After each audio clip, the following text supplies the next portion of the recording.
இன்றைக்கி சமையல் பாகக்காய் கறி, பச்சை மணத்தக்காளிக்காய் வத்த குழம்பு, பருப்பு ரசம்.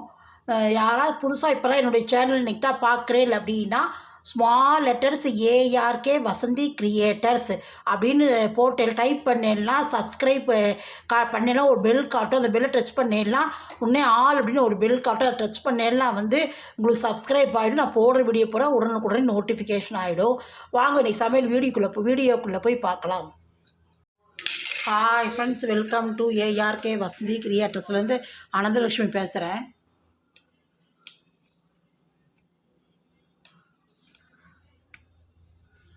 வாங்க, மணத்தக்காளிக்காய் பச்சை மணத்தக்காளிக்காய் வத்த குழம்பு எப்படி பண்ணலாம் அப்படின்னு பார்க்கலாம். இதுக்கு நான் 3 ஸ்பூன் எண்ணெய் விட்டு வச்சுருக்கேன் வாணலியில்.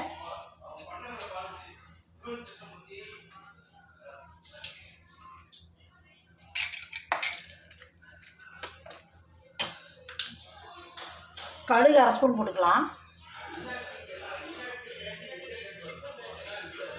கடுகு இதுக்கு முதல்ல கடுகு அது வெடிக்கட்டும் போட்டிருக்கேன். பச்சை மணத்தக்காளிக்காவது எனக்கு மணத்தக்காளிக்காய் கீரை வாங்கினோம். அதில் இது இவ்வளோ காய் வந்திருக்கு. சரி, இதை குழம்பு பண்ணலாம் அப்படின்னு சொல்லிட்டு இதை எடுத்து வச்சுட்டுருக்கேன்.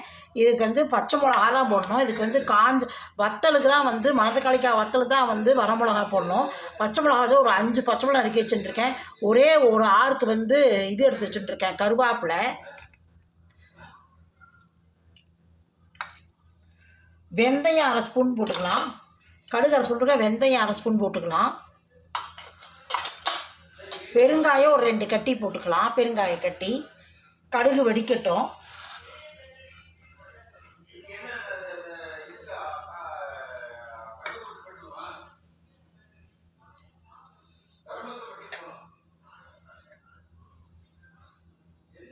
வெந்தயம் போட்டுக்கலாம் 1/2 ஸ்பூன்.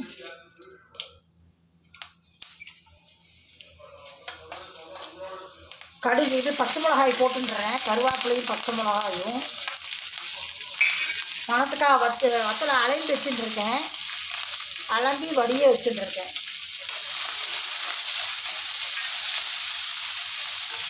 பெருங்காயம் 2 கட்டி போட்டுக்கிறேன்.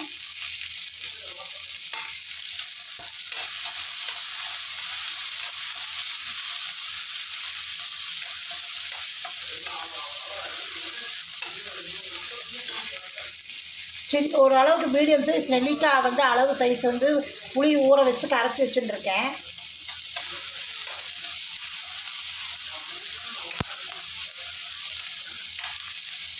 இதை விட்டுக்கலாம்.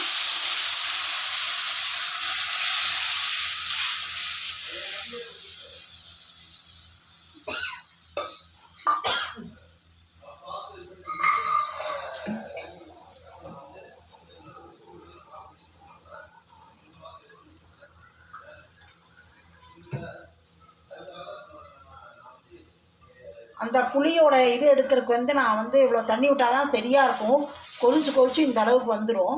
அதனால் 2 கப் எவ்வளோ விட்டால் அந்த 2 கப் தண்ணி இதில் விட்டுக்கிறேன்.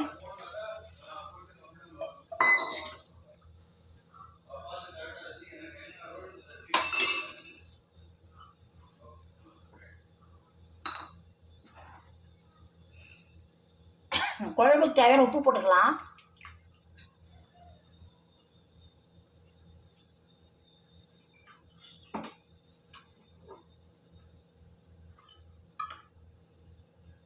மஞ்சப்பொடி 1/2 ஸ்பூன் போட்டுக்கிறேன். இது கொதிக்கட்டும். நான் பொடியெல்லாம் எதுவும் போட மாட்டேன். இது கொதிக்கட்டும், அப்புறம் நான் காட்டுறேன். இதை பாருங்கள், ஒரு ஸ்பூன் பக்கம் வெல்லம் போட்டுக்கிறேன். ஏன்னா அது கொஞ்சம் நல்லது உடம்புக்கு பச்சை மணத்தக்காளிக்காய். ஆனால் எல்லாம் கொஞ்சம் கசக்கிறது ஒரு மாதிரி இருக்குமாங்கன்னு சொல்லிட்டு அதுக்கோசரம் லைட்டாக ஒரே ஒரு ஸ்பூன் மட்டும் நான் இது போட்டுருக்கேன், வெல்லம்.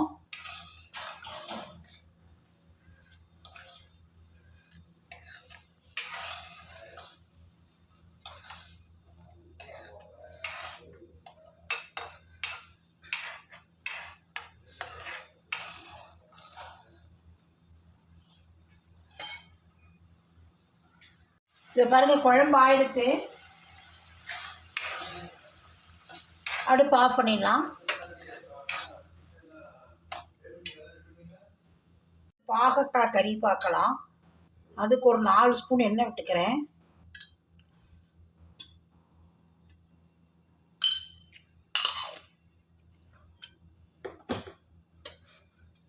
கடுகு 1/2 ஸ்பூன் போட்டுக்கிறேன்.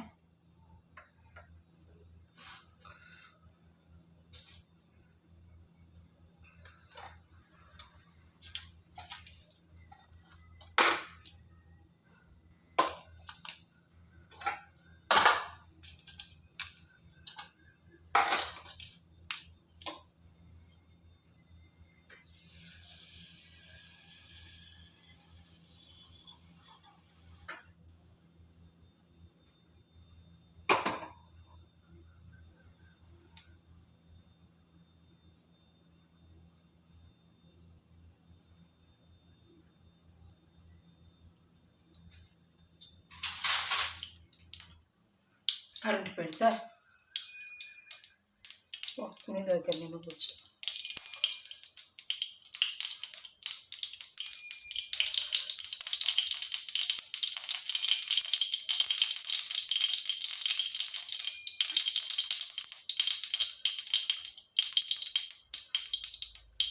கடுகு 1/2 ஸ்பூன், கடலைப்பருப்பு இது உளுத்தம்பருப்பு 1/2 ஸ்பூன், கடலைப்பருப்பு 1/2 ஸ்பூன் போட்டுக்கிறேன்.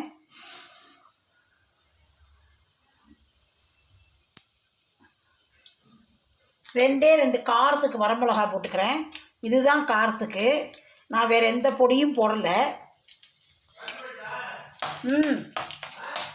ஆமாம், கரண்ட் போயிடுது. பாகக்காயை நறுக்கி தண்ணியில் போட்டுருக்கேன், அது போட்டுக்கலாம்.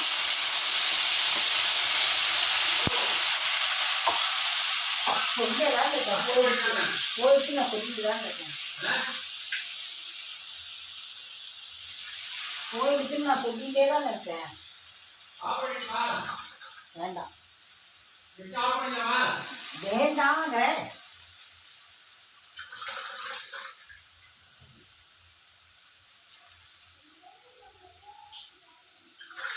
கரண்ட் வந்தால் ஓடும்.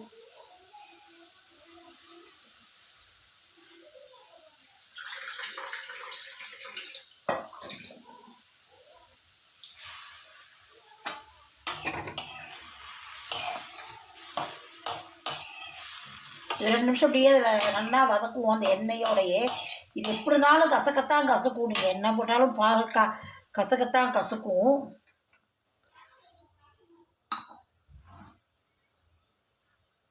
அதுக்கு தேவையான உப்பு போட்டுக்கலாம் காய்க்கு.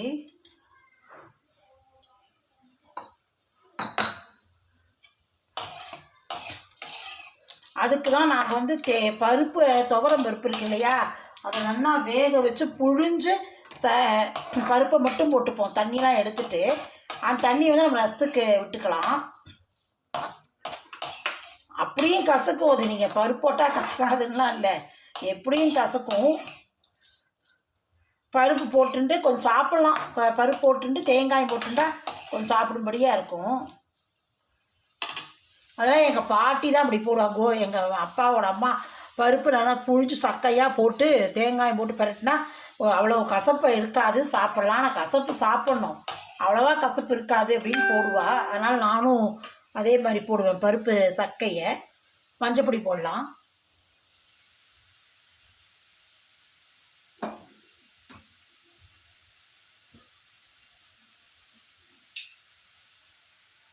அரை ஸ்பூன் மஞ்சப்பொடி போட்டுக்கிறேன்.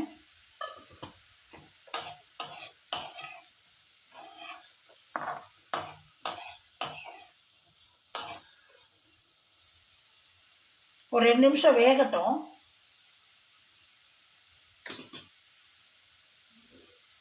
இதை பாருங்கள், பாகக்காய். இதை பருப்பு போட்டுன்றலாம். நான் புழிஞ்சு எடுத்து வச்சுட்டுருக்கேன், அது பருப்பை போட்டுன்றலாம்.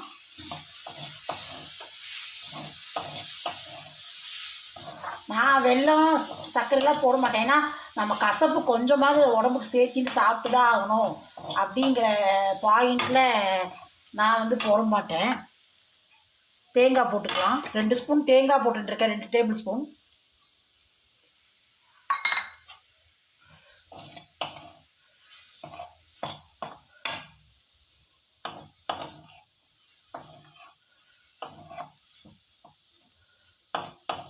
பாருங்கோ, பிடிச்சிருந்தா லைக் பண்ணுங்கோ.